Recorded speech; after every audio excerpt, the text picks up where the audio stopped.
guys! So I feel as though it is finally time to do this how to track and count macros video. So I'm going to explain how to find out your macros, your maintenance macros, your BMR, everything that you possibly need to know. I'm going to try and explain it in a way so that you truly understand what macros are and why you are tracking it the way that you do.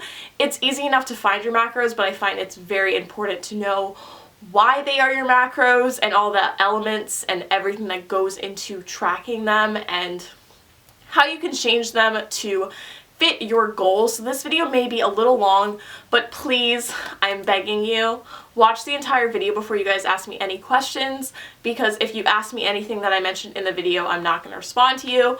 But don't feel afraid to ask any questions. If you did miss anything, just let me know. Say like, I may have missed this in the video, but if you do literally ask me a question that I said right in the video, I'm probably not going to respond because I'm sure there's going to be tons of other comments that you guys are going to want a response from. So before you even begin to find out what your macros are, it's very important to know what macros are. So macros is macronutrients, that is what it stands for. And then if you ever hear people say micros, that's your micronutrients, so like vitamins, minerals, vegetables, all that stuff. So your macros are carbs, fat, protein, and fiber.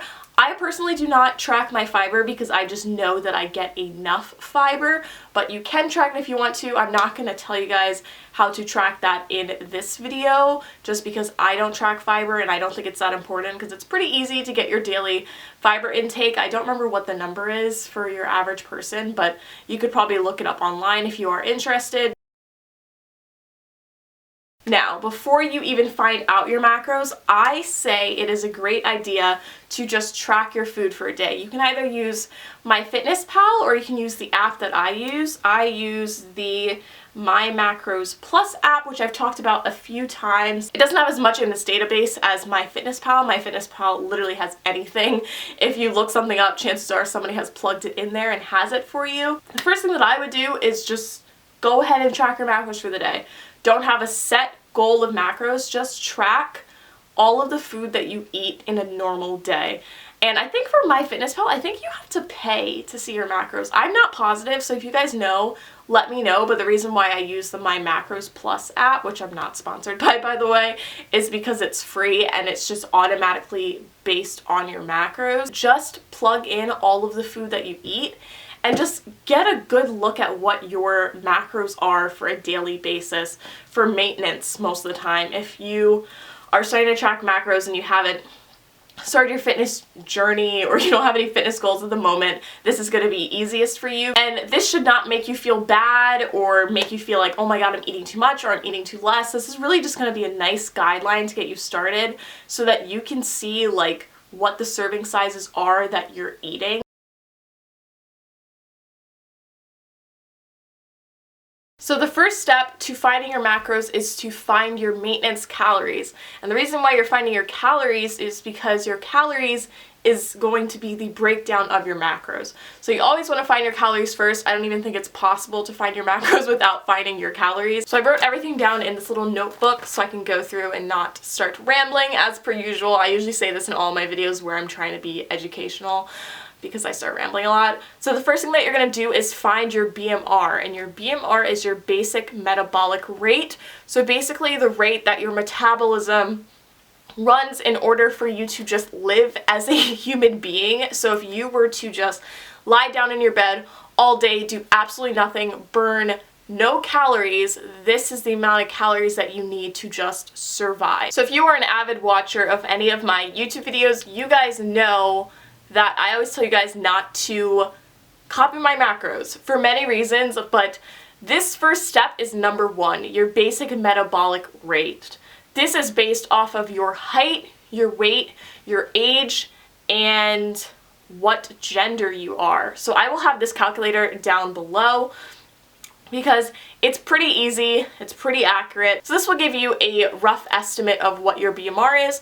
So for example, my BMR is 1,433.75 calories, so you can round that up or down. So we'll just say the amount of calories that I need to survive are 1,433. Now, if you want a more accurate reading and you happen to know your body fat percentage, I definitely recommend using your lean body mass, aka your LBM. So to find that, you're just going to do your weight minus, in parentheses, your weight times your body fat percentage. So when I fill all of my stats into the equation, I get 102.5. So that is my lean body mass weight. So then I plug that into the same BMR calculation and I come out with 1,335 calories. So that is just more of an accurate reading for me. That's about 100 calories down. It really doesn't make that big of a difference if you're not trying to like make huge changes in your body. If you're just trying to maintain, it doesn't really matter what you use, and not everyone has their body fat percentage, but if you do want a more accurate reading,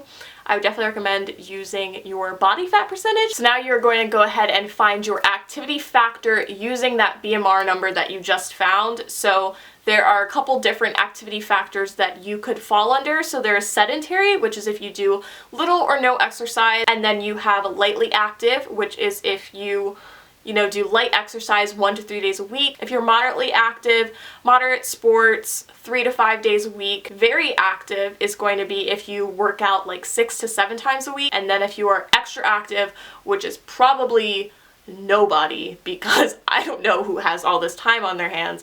This is if you do very hard exercises daily and you have a very hard like physical labor job. So for myself, I am just moderately active, so I'm going to do my BMR times 1.55, and the number that you get from that equation are going to be your maintenance calories. So just the amount of calories that you need daily to maintain weight. So I got 2,069, so that is the amount of calories that I need to just maintain the weight that I'm at right now.